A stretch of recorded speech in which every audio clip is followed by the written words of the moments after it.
Haleluya. Ya, kita bersuka cita ya. Kalau Paskah kita pasti penuh dengan sukacita. Karena Paskah ini adalah menggambarkan kemenangan Yesus daripada kuasa kematian. Karena memang Yesus sudah bangkit. Haleluya. Ya. Tentu kita pun sebagai orang yang percaya kepadanya pasti kita akan mengalami yang namanya kuasa kematian dan kuasa kebangkitan itu. Sehingga kita harusnya sudah memiliki kemenangan di dalam hidup kita. Siapa yang merasa kita sudah selalu dalam kemenangan dalam hidup kita? Angkat tangannya, enggak usah ragu-ragu. Ya, kemenangan di sini bukan masalah cuman sandang pangan papan ya. Itu enggak usah dibicarakan. Saya udah pasti banget Tuhan adalah Allah yang memelihara kita. Amin. Ada hal yang lebih penting. Pada sore hari ini kita sama-sama belajar makna yang sesungguhnya yang harus melekat di dalam hidup kita orang percaya. Apa sih? Ya. Nah, karena kematian dan kebangkitan Yesus itu merupakan klimaks daripada ketaatan Yesus sebagai manusia kepada Bapa di surga. Saya ulangin ya. Kematian dan kebangkitan Yesus adalah klimaks daripada ketaatan Yesus sebagai manusia kepada Allah Bapa. Itulah sebabnya kita nggak heran. Karena Yesus sebagai manusia, dia taat. Dia tunduk kepada kehendak Bapa, bukan kehendaknya sendiri. Maka Yesus ditinggikan. Yesus dimuliakan.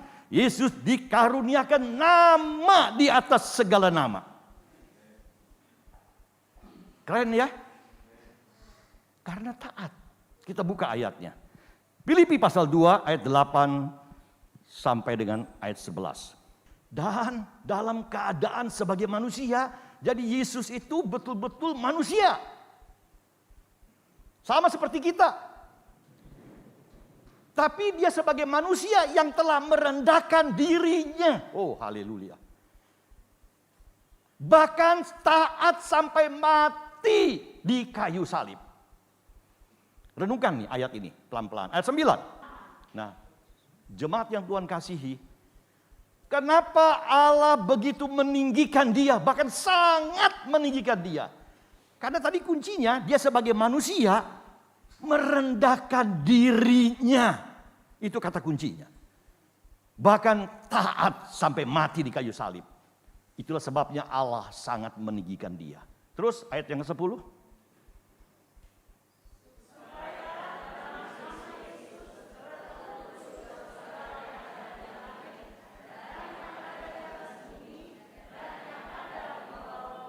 Terus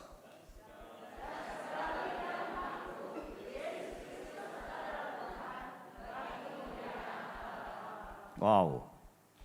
Nah, kira-kira kalau Yesus yang sudah sebagai manusia saja, ketika dia taat dan sangat merendahkan dirinya kepada Bapa di surga, nah kita yang percaya kepadanya, mungkinkah kita bisa ditinggikan seperti Yesus ditinggikan oleh Bapa?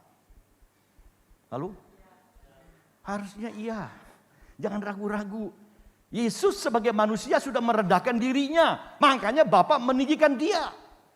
Nah, bagi kita yang sudah percaya kepadanya, kita percaya kita pun akan ditinggikan oleh Bapa. Kuncinya apa? Ketaatan. Katakan ketaatan. Ketaatan merupakan kunci kemenangan daripada Yesus Kristus. Sebagai orang percaya yang mau mengalami kemenangan dalam hidupnya, harus belajar taat seperti Yesus taat kepada Bapa. Ini pesannya pada sore hari ini. Nah, ketaatan apa yang Yesus lakukan kepada Bapaknya? Kita buka di dalam Filipi pasal 2 ayat 6 sampai dengan ayat yang ke-7. Yang pertama, Yesus taat untuk melepaskan haknya sebagai anak Allah dan mengosongkan dirinya. Kita baca ayatnya. Nah, kita lihat rupanya Yesus taat. Salah satunya adalah melepaskan haknya. Kesetaraan dengan Allah dia lepaskan. Bahkan dia mengosongkan dirinya. Ada amin?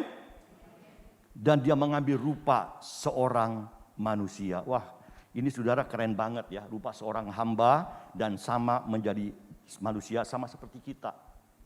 Ya, Yesus sebagai manusia itu sama seperti kita. Pasti dia punya sifat manusia yang pada umumnya. Ya, ada pada diri kita, yaitu apa? Keinginan daging. Namanya manusia punya keinginan daging enggak? Pasti punya keinginan daging. Punya keinginan mata enggak? Pasti kita punya keinginan mata. Ada keangkuhan hidup enggak? Pasti juga ada. Ya, namanya itu ada sifat umumnya manusia. Nah, saudara yang kekasih, sifat-sifat inilah keinginan daging, keinginan mata, keangkuhan hidup yang sering kali banyak menggagalkan kita sebagai orang percaya untuk taat kepada Bapa di surga. Ya, saya ulang nih. Sifat keinginan daging nih, sifat manusia keinginan daging, keinginan mata, keangkuhan hidup. Ini adalah sifat yang sering kali tanpa kita sadari menggagalkan ketaatan kita kepada Bapa di surga. Padahal kita sudah bertahun-tahun mengenal Kristus. Bertahun-tahun menjadi orang percaya. Bertahun-tahun merayakan hari Paskah, hari kemenangan. Tapi kita nggak pernah menang dalam keinginan daging, keinginan mata, dan keangkuhan hidup. Tapi ternyata Yesus bisa menang loh. Nah, ini yang kita mau belajar. Kenapa Yesus ditinggikan? Ya, kita buka dulu 1 Yohanes pasal 2 ayat 15 sampai dengan 17. Nah, kita lihat di sini, janganlah kita mengasihi dunia katanya ya. Walaupun kita masih tinggal di dalam dunia. Kenapa sih? Karena kalau orang mengasihi dunia, maka kasih Bapa tidak ada di dalam orang itu. Kalau kasih Bapa tidak ada di dalam orang percaya, gak mungkin dia bisa taat kepada Bapa. Setuju gak sampai sini? Pasti ada pemberontakan. Ya, karena godaan daripada dunia. Karena kita lebih cenderung mengasihi dunia daripada mengasihi Bapa. Ayat selanjutnya. Nah, kita lihat ternyata sifat yang pada umumnya ada dalam diri manusia, yaitu keinginan daging, keinginan mata, dan keangkuhan hidup, itu bukan berasal dari Bapa. Nah, kita pahami betul. Ya, sebelum kita mengenal Yesus, memang itu mempengaruhi, menguasai hidup kita. Makanya gak heran, dosa begitu berkecamuk ya, dosa begitu menguasai hidup kita sebelum kita mengenal yang namanya Yesus Kristus. Sebelum kita yang namanya mengalami kuasa kematian dan kuasa kebangkitan daripada Yesus Kristus. Kita pasti maunya ingin daging, memuaskan kedagingan kita. Kita ego. Keinginan mata yang gak ada habis-habisnya, gak ada puas-puasnya. Belum lagi kesombongan, keangkuhan hidup. Yang seolah-olah tanpa Tuhan kita bisa hidup. Kita bisa kuat, kita bisa menang. Tapi jelas firman Allah mengatakan, semua yang ada di dalam dunia ini, yaitu keinginan daging, keinginan mata, serta keangkuhan hidup, bukan berasal dari Bapa. Amin.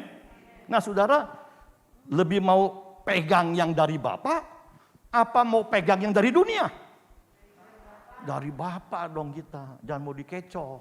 Ya, ayat selanjutnya lagi. Nah, ini tuh jelas. Kalau kita mau berpegang kepada keinginan dunia tadi, ya, kelihatannya kita keren awalnya. Merasa bangga, merasa hebat, merasa berhasil. Ya, memiliki keinginan daging, keinginan mata, keangkuhan hidup. Wah, udah dah. Ya, tapi sayangnya karena itu bukan berasal dari Bapa, ini dunia sedang lenyap dengan segala keinginannya. Ternyata yang namanya keinginan daging, keangkuhan hidup, sama satu lagi apa tadi? Keinginan mata, ya. Nah, itu semuanya sifatnya sementara. Sementara, katakan sementara. Ya, jadi Yesus tahu hal ini. Karena akan lenyap. Coba, sebanyak-banyaknya kita memiliki apapun yang ada di dalam dunia ini, Bisa seumur umur, kekal? Enggak ada, saudara yang kekasih. Enggak ada yang kekal. Yang namanya keinginan mata, keinginan daging, keangkuhan hidup itu enggak ada yang kekal. Kita sudah puasin nih, ya, tetap aja kita enggak ada puasnya. Akhirnya sampai kita mati pun tuh enggak ada puasnya, karena enggak pernah kekal. Keinginan mata pun sama. Nah, saudara yang kekasih, Yesus mematikan keinginan daging, keinginan mata, dan keangkuhan hidupnya. Wow. Karena apa? Karena dia taat kepada Bapa. Maka dia menang. Saudara ingat pada saat Yesus pertama kali dibaptis dan dia penuh dengan Roh Kudus. Yesus dibawa kepada mana? Kepada gurun untuk dicobai. Kita buka ya di dalam Lukas pasal 4. Kita baca, Yesus yang penuh dengan Roh Kudus kembali dari Sungai Yordan, lalu dibawa oleh Roh Kudus ke padang gurun. Untuk diapai? Untuk dicobai. Dia puasa 40 hari, 40 malam, lapar. Normal, kalau kita puasa kita lapar. Kita puasa nggak usah 40 hari ya. Puasa sehari aja udah lapar. Haleluya. Ya. Nah, saudara kekasih, pada saat Yesus lapar, iblis datang mencobai. Yesus menang apa kalah? Kenapa Yesus bisa menang? Karena dia taat kepada Bapa. Dia bisa perkatakan firman. Karena firman itu ada di dalam diri Yesus. Bahwa manusia tidak hidup daripada roti saja. Tapi manusia juga hidup dari firman Allah. Oh, haleluya. Nah, enggak sampai di situ. Iblis kurang puas, dia bawa lagi. Ya, dibawa kemana? Kita lanjut ayatnya. Ke tempat yang tinggi. Memperlihatkan kepadanya semua kerajaan dunia. Nah, ini dia. Keinginan mata ini. Ya, seolah-olah kita ingin memiliki semua yang ada dalam dunia ini. Ya, ditawarin tuh. Aku berikan kepadamu Yesus, asal engkau mau menyembah aku. Mau nggak Yesus? Dia menolak lagi. Nggak puas sampai di situ, akhirnya dibawa lagi ke tempat yang paling tinggi lagi. Ya, coba dah, engkau kan katanya maha kuasa. Jatuhkan dirimu. Ini keangkuhan hidupmu. Ya, nanti kalau engkau menjatuhkan dirimu, maka malaikat akan datang. Dia akan menatang kakimu sehingga enggak sampai terantuk kepada tanah. Ini bicara kesombongan. Yesus menang? Yesus juga tidak mau melakukan hal itu. Karena dia taat. Itu baru sebagian, saudara yang kekasih, dalam awal perjalanan dia selama di dunia untuk memberitakan kabar keselamatan kepada seluruh bangsa Israel waktu itu. Dan klimaksnya sampai terakhir, yaitu Yesus bisa taat pada saat dia di Getsemani. Itu adalah puncaknya. Ya, di mana Yesus secara manusia, dia bakal merasakan sakitnya, menderitanya, ya, yang akan ditanggung, yang akan dialami untuk melaksanakan penebusan yang Tuhan atau Bapa percayakan kepada dia. Sampai dia bilang, aduh Bapak kalau bisa lalukan cawan ini. Saya enggak sanggup. Ya. Tetapi akhirnya Yesus menang. Yesus bilang apa? Kalau kehendakmu yang jadi, biarlah terjadi. Ini keren saudara kekasih. Ya, kita boro-boro ya, sebab saya ulangin sekali lagi, kalau kehendak Bapa, kehendaknya Tuhan sama kehendak kita kadang-kadang bertolak belakang. Bisa sesuatu yang tidak menyenangkan di dalam hidup kita. Jadi enggak mudah kalau kita bilang, "Lah saya mau belajar hidup dalam kehendaknya Tuhan." Ya. Padahal kita pengennya dapat apa nih misalnya, sembuh misalnya sederhana nih. Tahu-tahu kehendak Bapaknya kita bukan sembuh. Tapi kita tetap akan sakit dan akhirnya kita meninggal. Bertolak belakang enggak tuh? Bisa menerima enggak kita? Halo. Kita belajar pada sore hari ini. Tuhan mau kita belajar taat seperti Yesus taat. Makanya Yesus ditinggikan oleh Bapa di surga. Kita mau fokus hanya kepada panggilan Allah dalam hidup kita. Ingat loh. Kita yang percaya kepada Allah, yang percaya kepada Tuhan Yesus, ya, kita adalah orang-orang yang telah dipanggil di dalam hidup kita untuk menjadi saksinya. Untuk menjadi garam. Untuk menjadi terang dalam dunia ini. Supaya hidup kita bisa memenangkan banyak jiwa-jiwa. Untuk kemuliaan nama Tuhan. Itu panggilan Allah. Setelah kita menerima Yesus sebagai Tuhan dan Juru Selamat, maka fokus hidup kita udah beda, harusnya berubah. Jangan lagi fokus kepada dunia yang sementara ini. Hal-hal yang duniawi yang sifatnya sementara ini. Tapi kita mau fokus kepada panggilan Allah. Karena kita dipanggil untuk menjadi garam, menjadi terang, menjadi saksinya. Supaya kita hidup dapat memenangkan jiwa-jiwa bagi Kristus. Ini penting. Ya, jangan sampai bertahun-tahun menjadi orang percaya, bahkan sudah melayani pekerjaan Tuhan di gereja lokal, ya. Di mana yang seharusnya kita bertumbuh dalam kerohanian kita, bertumbuh dalam pengenalan kita akan Tuhan Yesus Kristus, sehingga ada buah-buah yang matang, yang dapat kita nikmati, bahkan orang lain juga bisa menikmati. Seharusnya demikian. Ternyata buahnya masam. Gak enak dimakan. Terus busuk. Sedih gak? Tahu gak itu artinya apa? Bertahun-tahun kita ke gereja, mengenal Tuhan, percaya Yesus, tapi hidup kita tidak menjadi berkat. Rumah tangga aja banyak perselisihan. Sehingga banyak terjadi perceraian demi perceraian. Padahal udah dibilang dalam berumah tangga itu ya adalah dua pribadi yang berbeda, yang sama-sama tidak sempurna, dipersatukan oleh Allah. Setuju gak? Berarti perselisihan bisa ada nggak? Bisa ada. Beda pendapat bisa ada. Yang nggak boleh ada apa?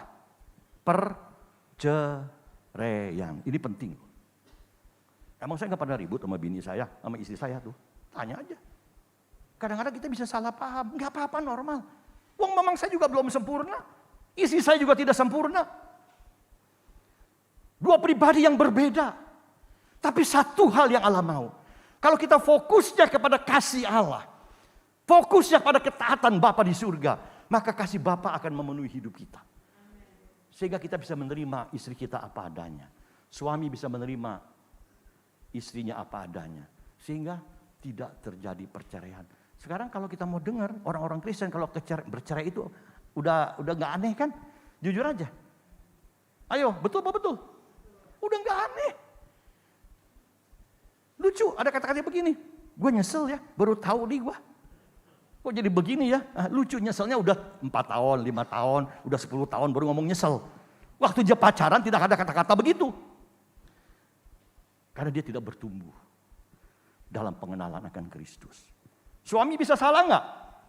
Bisa, kan nggak sempurna tadi udah dibilang. Istri bisa salah nggak? Bisa.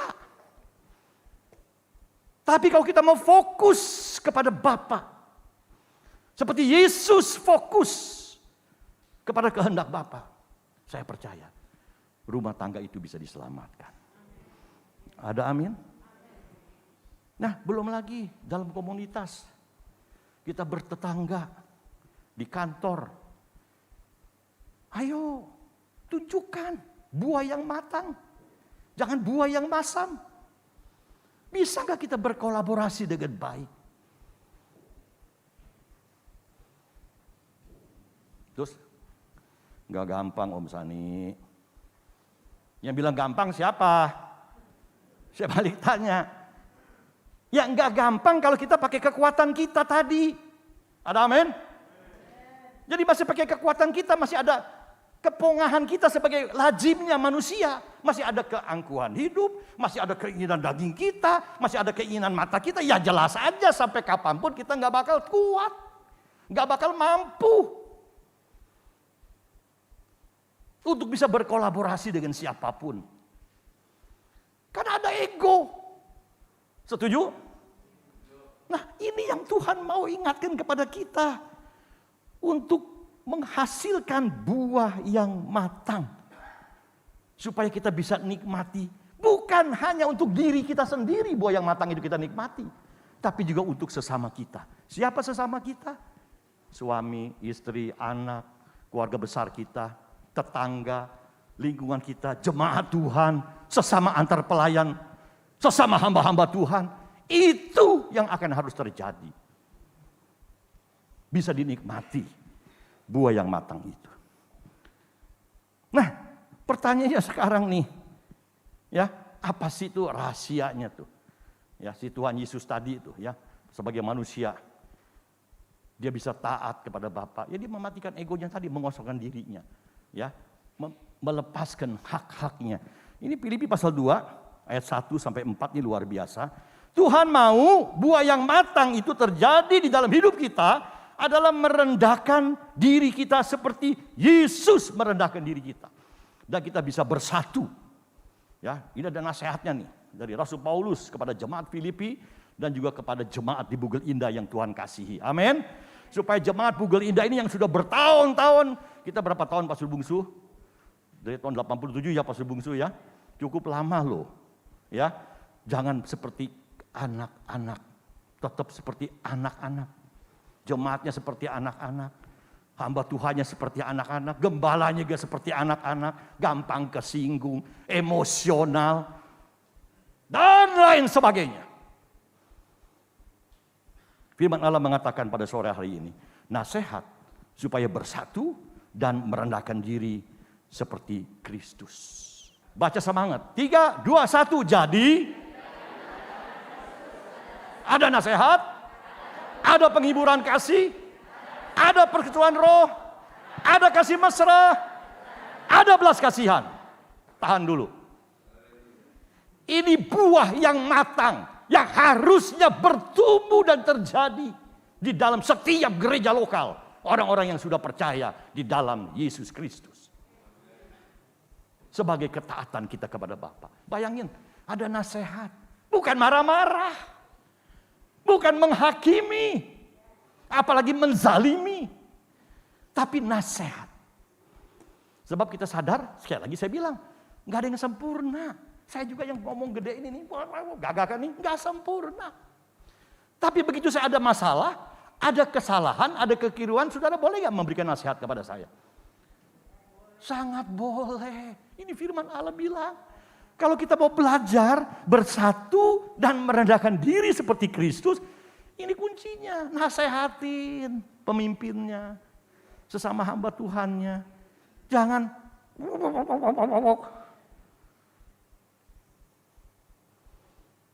saya mau tanya, ya sekalem-kalemnya kita kalau kita begitu, ini bahaya nih, setan kan pintar. Ya, iblis itu seperti singa. Yang berkeliling dia cari. Ya, jujur nih, kan kita masih hidup dalam dunia. Kita udah dibejak-bejak terus nih. Ada celah nggak?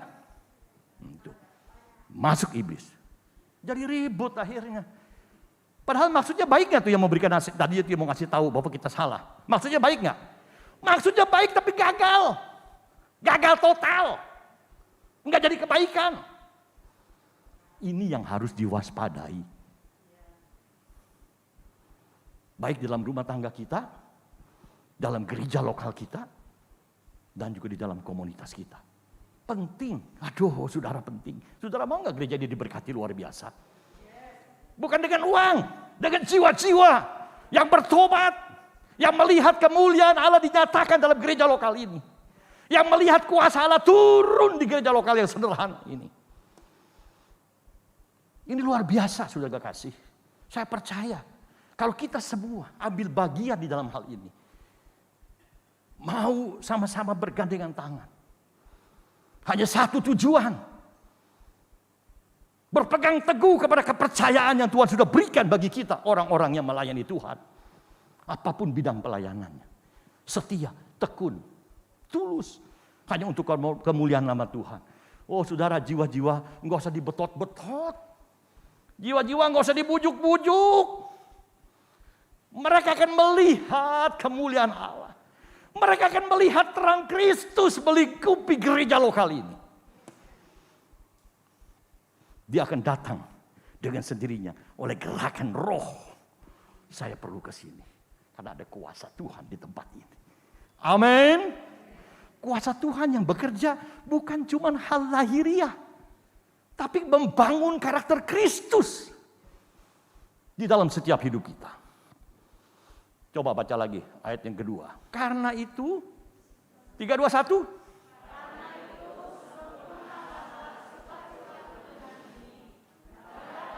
Sehati, sepikir, satu kasih, satu jiwa, satu tujuan. Ini penting. Sempurnakanlah sukacitaku. Yesus mati, kita sukacita enggak? Sukacita, karena dosa kita diampuni. Amin. Yesus bangkit, sukacita enggak? Lebih sukacita lagi. Berarti Tuhan kita hidup. Berarti kita memiliki masa depan yang baik, yang baru dari Tuhan. Tambah penuh sukacitanya. Makanya sempurnakanlah sukacita ini. Kata Rasul Paulus kepada jemaat di Filipi. Padahal dia lagi di penjara tuh. Ya, tapi Rasul Paulus hatinya untuk jiwa-jiwa. Ayo sempurnakan sukacitaku dengan. Hendaklah kamu sehati, sepikir, dalam satu kasih, satu jiwa, dan satu tujuan. Saya mau tanya, tujuan kita bergereja di sini apa pertama-tama? Gak apa-apa. Ayo sama-sama kita keluarkan aja. Tujuan utama kita apa? Satu tujuan kita. Ya ibadah itu artinya memuliakan Tuhan. Bersyukur sama Tuhan. Semuanya punya tujuan sama. Karena apa? Karena kita mengalami kuasa kematian dan kuasa kebangkitan. Yesus mau rela mengorbankan dirinya, hidupnya bagi kita. Yang seharusnya kita binasa, sekarang Tuhan angkat, Tuhan kembalikan kita menjadi hidup. Memiliki hidup yang kekal. Amin. Nah semuanya sama nih. Gak ada yang beda. Emang saudara sekelompok ini gak dapat hidup kekal. Ini setengah kekal. Ini apalagi nih? Oh ini enggak kebagian misalnya. Emang begitu? Firman Allah mengatakan barang siapa yang percaya kepada Yesus, maka dia tidak binasa. Mereka beroleh hidup yang kekal. Amin. Jadi tujuan kita itu sama. Untuk memuliakan Tuhan. Meninggikan Yesus kita. Kayak tadi lagu tadi luar biasa. Muliakan dia. Itu pertama-tama. Yang kedua tujuan utama kita. Di samping memuliakan Tuhan. Jadi garam, jadi terang, jadi saksi. Sehingga jiwa-jiwa mau datang kepada Tuhan. Nah, bayangin. Kalau di gereja ada keributan, siapa yang mau datang jiwa-jiwa? Jawab aja coba. Malah yang ada pindah sini, pindah sono, balik sini, balik sono. Itu banyak yang begitu. Saya perlu ingatkan. Saudara begitu udah dipercayakan Tuhan di tempat ini, tolong stay di sini, apapun yang terjadi. Saudara lagi bertumbuh di tempat ini. Minta kekuatan Tuhan. Minta kasih karunia Tuhan untuk memberikan kemampuan supaya saudara makin dikuguhkan, makin dikuatkan. Ada amin? Sebab saudara pindah kemanapun sama aja. Saudara belum lulus. Saya nih di perguruan tinggi gaya nih ya, biar kerenan dikit. Ya, belum lulus. Saya pindah ke perguruan yang satunya, emang bisa naik tingkat? Hah? Karena saya pindah sekolah naik tingkat, enggak. Tetap balik lagi, lu belum lulus. Udah lulus baru naik tingkat. Benar kan? Sederhana aja, sama. Jadi ngapain kita capek-capek pemindahan. Malah ada pepatah mengatakan kalau pohon dari pot yang satu, tuh dipindahin lagi ke pot ini. Oh ini kurang, pindahin lagi. Lama-lama mati gak tuh pohon? Mati. Mati. Udah bebel dah. Akhirnya dia mati. Ya udah, makanya gak heran tuh banyak tuh orang Kristen seperti itu. Kenapa sih kamu? Udahlah, gak ada gunanya, sama aja. Tuh buktinya begitu tuh, buktinya begitu. Tuh apalagi tuh pendetanya, tuh capek dah. Itu yang udah mati. Udah mati. Haleluya. Sehati, sepikir, satu kasih, satu jiwa. Lanjut. Nah, ini juga nih. Dengan tidak mencari kepentingan sendiri atau pujian yang sia-sia. Sebaliknya hendaklah dengan rendah hati yang seorang menganggap orang lain lebih utama. Aduh, saudara yang kekasih.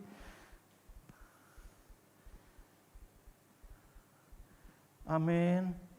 Kalau kita sama suami istri bisa begitu, rasanya jadi suami bangga nggak kalau istrinya bisa mengutamakan? Wah, bangga sebaliknya. Ya, istri bisa mengutamakan suami, bangga juga sama. Haleluya. Demikian dengan sesama pelayan, sesama jemaat Tuhan. Aduh, please deh, ya. Kok kenapa ketawa? Nggak apa-apa, kalau ketawa bagus berarti, ya. Daripada kita nangis atau kita marah-marah, ya. Saya lebih senang kita ketawa. Ya, berarti kita menerima firman Tuhan ini. Ini penting. Ya, nggak lucu loh. Ya, kalau ada jemaat Tuhan nih, tetanggaan sebelah-sebelahan nih, saking ada musuh-musuhan, yang satu kalau keluar di kesono, lawannya ini ke sini. Ini kejadian loh. Saya punya tetangga, ya. Itu tuh saking dia sebel sama saya gak usah sebut ya. Itu dia muter loh. Dia bilang, wah Pak Sani, saya manggilnya Om dia, Om Sani. Om Sani, saya kalau ini udah nggak mau ngeliat dia, saya muter aja. Oh masa begitu sih Om? Saya manggilnya Om juga karena dia orang sebaya lah ya. Masa begitu Om? Iya, nggak apa-apa. Nah itu saking udah kepahitan. Lucu kan? Ntar datang ke gereja sama-sama nih. Misal kalau orang Kristen, dia bukan orang Kristen, dia Katolik tapi nggak aktif ya. Datang ke gereja nih, nyebrang. Yang satu di sini, satu di sini. Aduh. Tuhan juga jadi bingung. Kalau Tuhannya orang benteng. Haleluya. Sengaja ya, nggak apa-apa ya. Ini nggak tahu ini bagus nih ya. Jadi Tuhan mau bukakan rahasia ini. Ini bayangin loh ya. Sampai saat ini kalau kita mau jujur masih banyak gereja-gereja yang nggak bersatu. Bagaimana bisa memenangkan jiwa-jiwa? Makanya kepala belum datang nih. Habis tubuhnya masih acak-acakan. Tangan ada di mana, kaki ada di mana. Ya, bingung. Yesus sebagai kepala gereja. Ayo, kita mau bertobat. Amin. Haleluya. Masih lanjut yang terakhir. Oke. Janganlah tiap-tiap orang hanya memperhatikan kepentingannya sendiri, tetapi kepentingan orang lain juga. Kalau gini aman nggak? Aman lah. Belajar menghargai kepentingan orang lain. Jangan mau menang sendiri aja. Ya, Yesus melakukan itu. Kalau Yesus tidak mau melakukan itu, jadi nggak kita selamat? Tolong jawab. Nggak jadi. Kita binasa semuanya di api neraka. Haleluya. Nah, saudara yang kekasih, kalau kita bisa menghidupi dan melakukan firman Tuhan itu tadi, Filipi pasal 2 ayat 1 sampai 4, di dalam rumah tangga kita, di dalam gereja lokal kita, di dalam komunitas kita, kita adalah orang-orang percaya yang sudah menang. Karena apa? Karena kita mau belajar pikiran dan perasaan yang terdapat di dalam Kristus Yesus bekerja di dalam hidup kita. Itu Filipi pasal 2 ayat yang kelima. Ini sudah sering bawakan ayat ini. Hendaklah kamu dalam hidupmu bersama. Garis bawah itu kata hidupmu bersama. Berarti ada komunitas. Menaruh pikiran dan perasaan yang terdapat juga di dalam Kristus Yesus. Ini penting. Ini penting. Itu tadi. Apa sih perasaan dan pikiran Kristus? Mengosongkan dirinya. Melepaskan haknya. Mematikan kedagingannya. Keangkuhan hidupnya. Keinginan matanya. Semua dia punya tujuan hanya memuliakan Bapa, taat kepada Bapa. Amin. Maka kalau begitu kita dapat mempersembahkan tubuh kita sebagai persembahan yang hidup, yang kudus dan yang berkenan kepada Bapa. Itu adalah ibadah yang sesungguhnya. Ibadah yang sejati bukan hanya sekedar kita datang ke gereja. Bukan cuma itu, lebih dalam lagi. Udah kita bagus rajin ke gereja, kita bisa mempersembahkan hidup kita, tubuh kita sebagai persembahan yang hidup, yang kudus, dan yang berkenan kepada Bapa. Itu adalah ibadah yang sejati, yang Bapa senang. Oh, haleluya. Sehingga kita tidak lagi menjadi serupa dengan dunia ini. Walaupun masih ada dalam dunia. Orang dunia aneh ngelihatnya. Wah, hebat dia bisa begitu deh ya. Gua bingung juga tuh. Gak usah bingung. Kalau kita mah gak bingung, dia bisa bingung. Karena ada Yesus, ada kasih Bapa, ada Roh Kudus yang menuntun langkah-langkah kita. menuntun pikiran kita dengan hikmat-Nya, menuntun perkataan kita dengan hikmat-Nya. Wah, dengan kelemah lembutan. Haleluya. Paskah telah mengubah hidup kita orang percaya. Amin. Katakan sama-sama, Paskah telah mengubah hidup kita orang percaya. Haleluya.